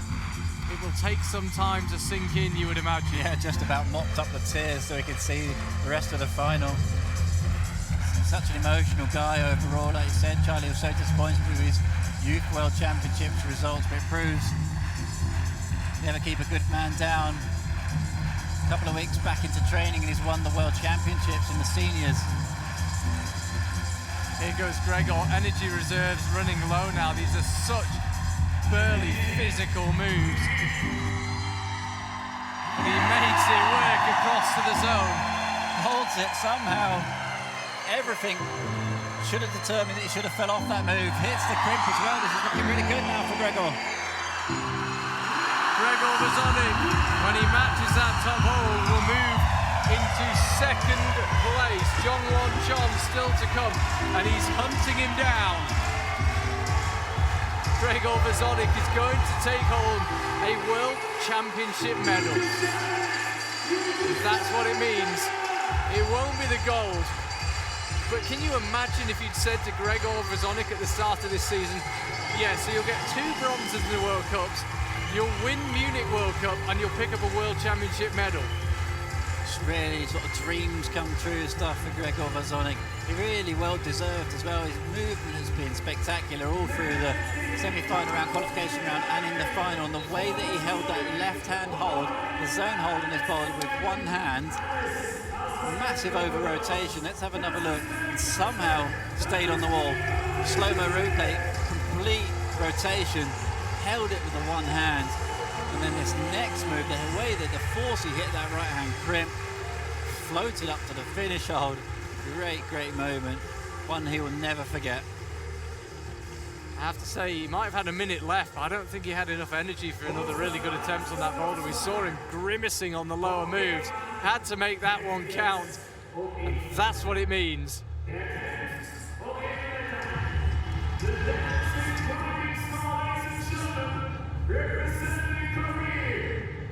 Okay, here comes Jongwon Chon. If he tops the boulder, he'll move up into 4th place. And look at the number of attempts. A zone almost certainly will be enough as well to get him up into 2nd place. So if Jongwon Chon can find something on this boulder, probably going to move him up into 2nd place.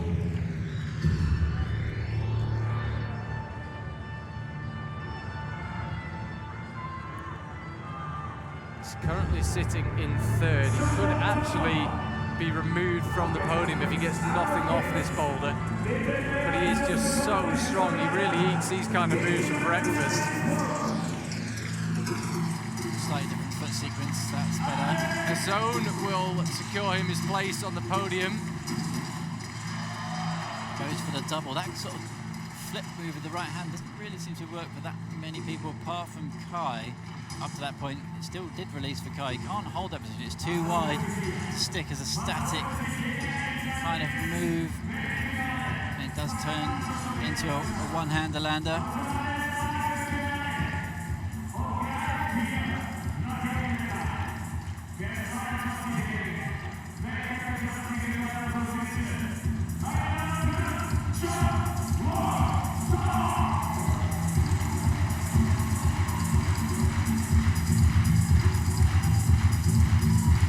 Jongwon Chon now, he's got 2 minutes 50 left to find something on this boulder. As I said, a zone will secure him his place on the podium and almost certainly move him up into 2nd place and netting the silver medal. Unless he was to burn through a load of attempts, which I don't think he will. So that's Jongwon Chon Lining it up for the top now. He's into second place. That's where he's going to finish. But he'd like to finish with the top, I'm sure. That's really nice from John Monchon. This is actually the top move that he just fell short on. Who would have ever thought John Monchon would fall off a crimp? But lower down, he uses the right hand on the sort of double catch move, touches the right hand side just to slow it down, and then releases to hold the left hand hold on its own. Spectacular move.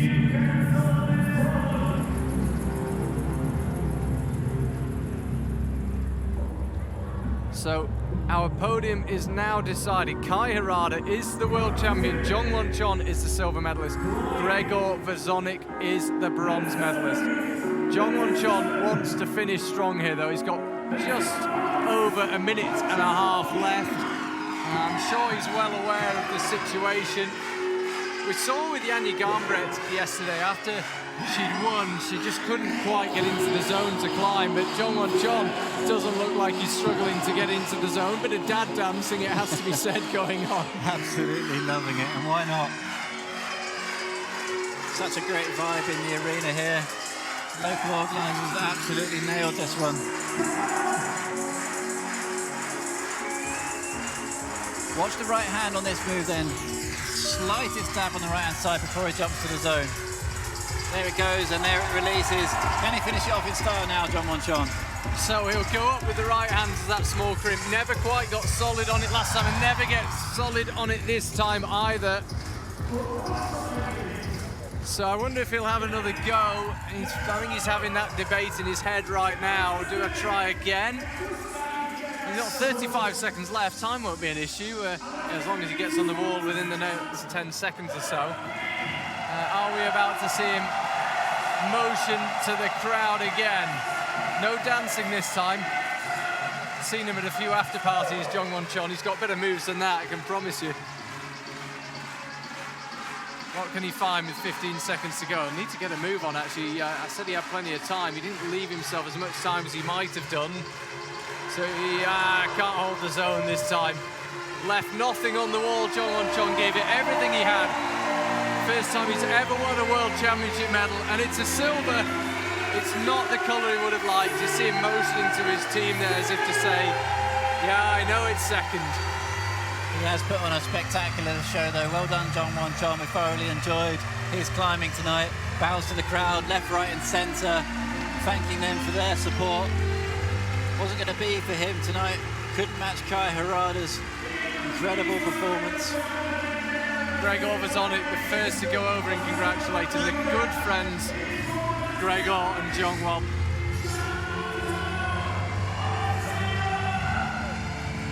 All comparing notes, the climbers there on that last boulder. Yeah. So Kokoro Fuji's the last climber to come out. He's currently sitting in 5th, 4th, the best he can hope for, and he'd need a top to do that. Spectacular moves all the way through this final. The triple catch on men's number 1, little pop across the slab on 2, big roll over shoulder move on 3, and this wild pinch move on men's number 4. I have to say though, Charlie, Kai Harada for me is far away the best athlete on the night. Oh yeah, if you look at the scores, 4 tops, nobody else is going to match that. They only took him 7 attempts. John Monchon and Gregor Vezonik needed more attempts than that to get 3 tops. So no doubt that the best man won. Kokoro Fuji would have had high hopes coming into this evening's final. He's never quite put that season together where everything's gone well for him. But another appearance in a major final for Kokoro Fuji. He's got 4 minutes of his World Championship bouldering left.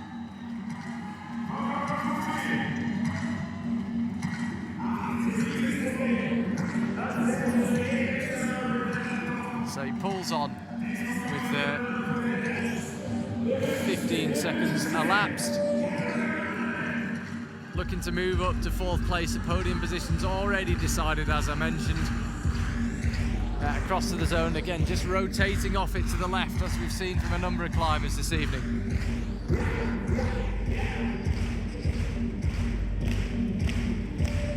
Japanese team clapping him on. There's Kai Harada, the world champion. stage, I don't think even he can believe that he's won the World Championships gold medal.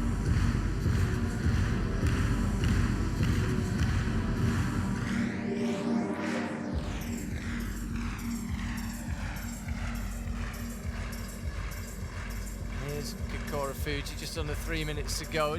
It's a difficult position for Kokoro Fuji. He's coming out trying to move up from 5th to 4th. He knows that really the chance of glory was lost for him on number 2.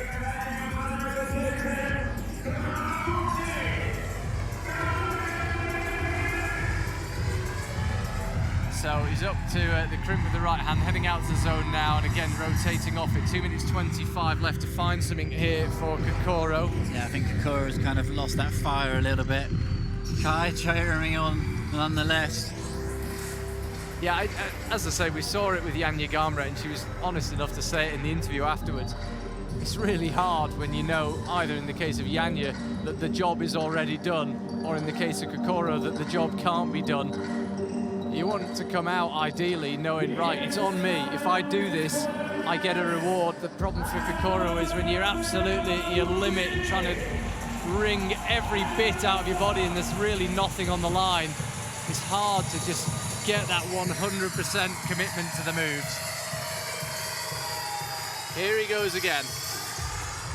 Every attempt looked pretty similar from Kokoro Fuji. Have another look here. Jumping off the crimp with the right hand. If I'm not quite hitting the sweet spot. Mike, I'm going to head down to the stage. I've got a world champion to interview. I'll leave the live stream for now in your very capable hands, and the next time you hear from me, I'll be chatting to the world champion, Kai Harada. What an amazing performance it was from him this evening, and I'll speak to you very shortly.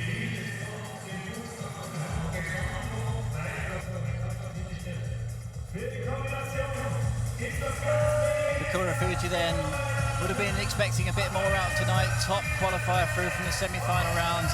There's just 1 minute left to find another top here. Would push him up into 4th position.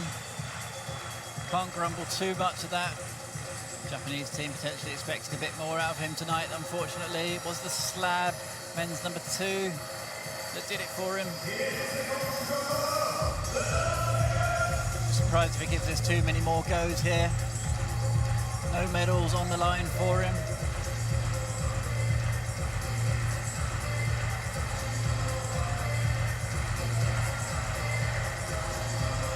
So close to sticking that. I've said it before, I want to say it again, a really spectacular move here. It's been great moves throughout the competition, really. The winner gets 4 tops. Can't ask for more than that. He is out of time. That does end the World Championships from Kokoro.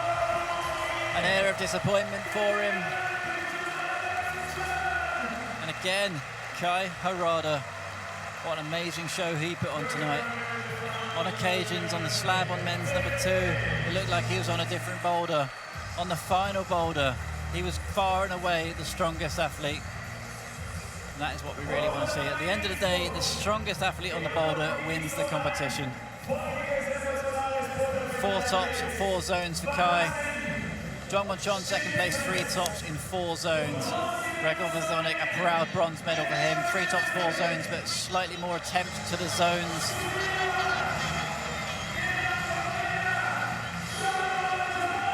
Japanese team goes in for the high fives.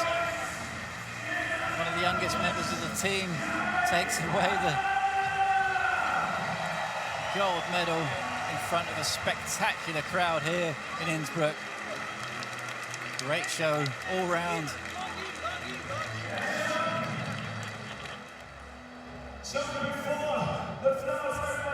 There you can see the final results. Kai Harada, the only climber with 4 tops, wins the gold medal. Perfect job from the route setters, really.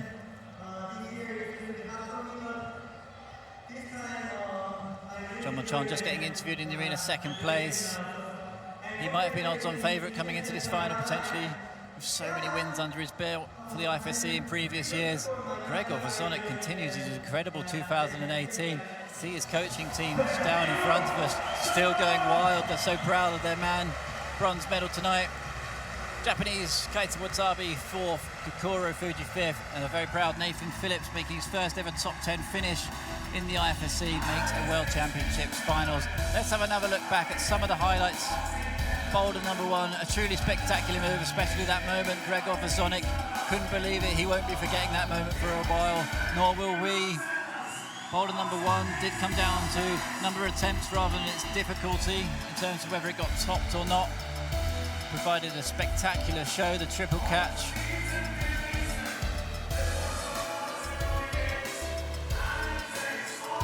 Gregor Vasonic, his bronze medal. He always puts on such an emotional performance all the way through. This is silver medalist John Monchon on that Boulder number one. Slick triple catch, really. Overall, not that difficult for the athletes. Incredible these days, 2018, how these athletes are eating triple catches for breakfast. That move barely even existed just a couple of years ago. This is Kai Harada on men's number two. Like I said earlier, it made it look like a different boulder to everybody else. Just popped across from the middle volume, hit the zone hold perfectly. Hit the left foot, and had no issues whatsoever on the top. It was a flash for him on men's number two.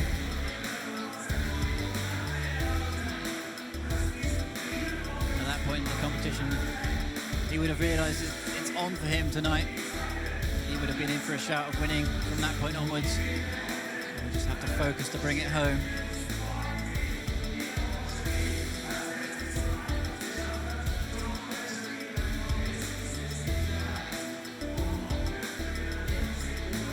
Just as we finish up with the highlights, the interview will be coming very shortly down at the stage with that man Kai Harada.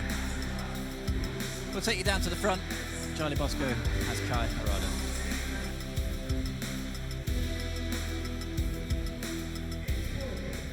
Ich danke euch für eure Unterstützung. Das war Weltmeisterin.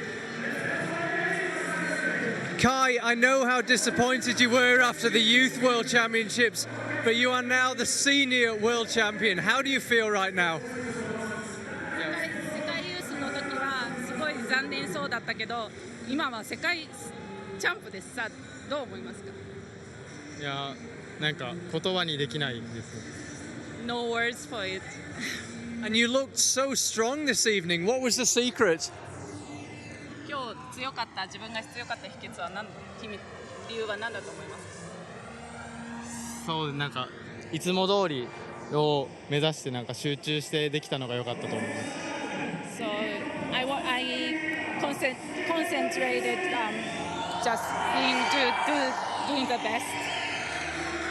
Okay, well, congratulations. Fantastic achievement. You are the world champion. Thank you.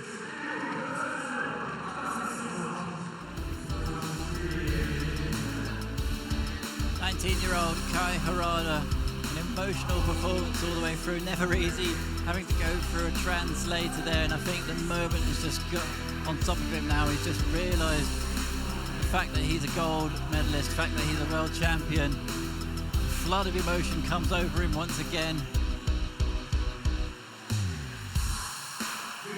Great to see these moments, very similar to what we saw with Janja Garnbret in the women's competition. So much emotion, it means so much for these athletes to get through. I think this arena, this stage, just seems to make incredibly emotional finals.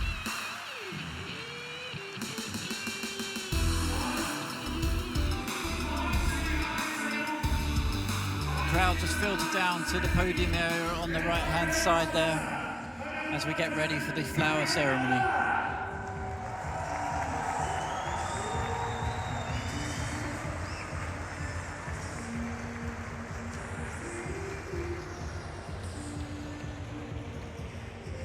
Constant tension all the way through that final. Lots of dynamic moves, lots of timing moves.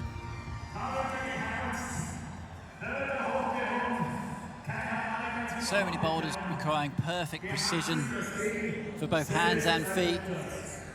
Kai Harada, still an emotional wreck, and why not down the front? just 19 years old. Still can't quite believe it. Brilliant scenes. Absolutely mobbed. Climbing in Japan is just huge. So much media attention. Overall the best team in the world, Team Japan, and they have a winner of the World Championships.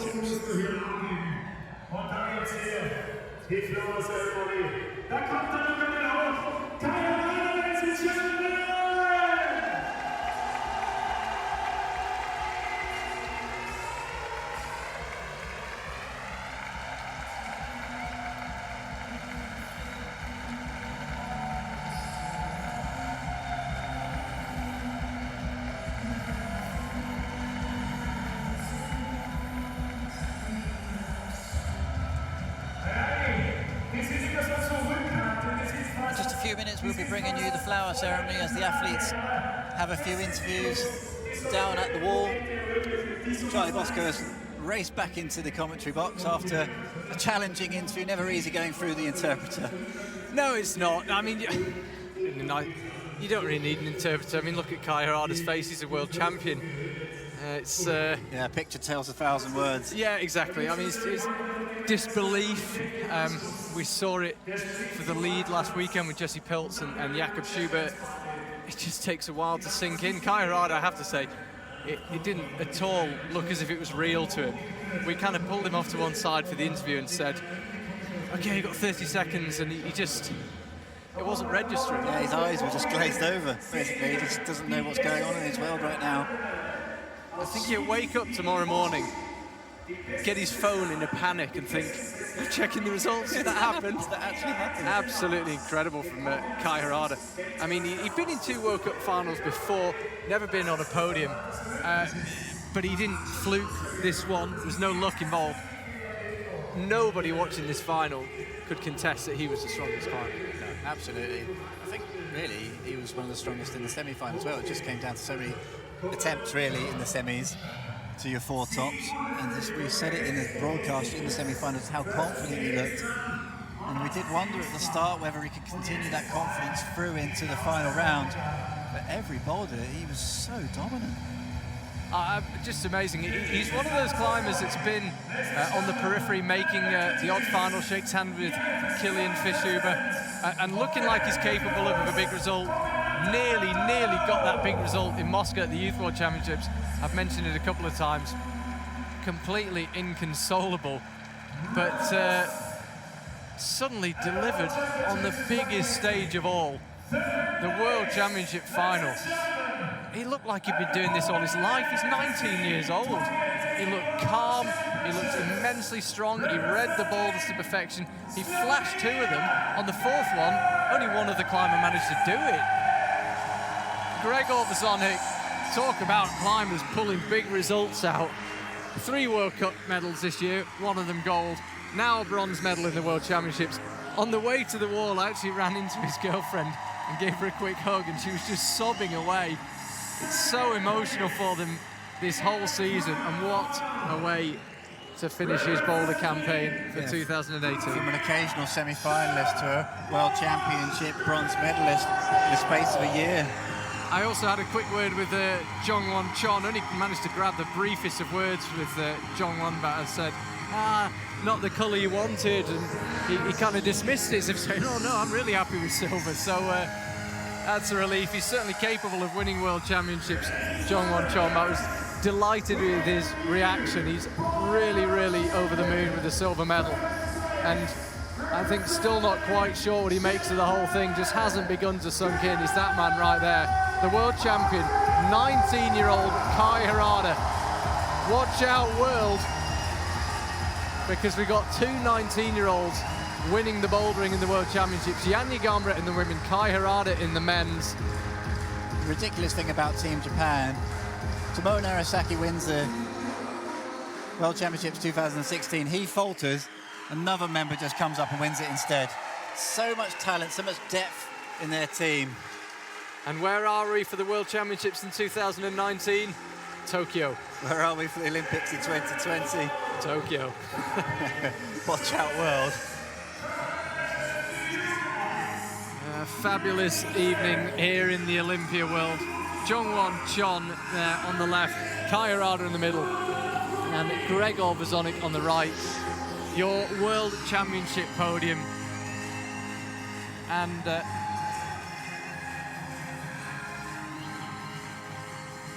Mike Langley, been a pleasure having you alongside me as ever here in the IFSC commentary box, and a lot more action to come tomorrow in the combined finals for the men and the women. See you then.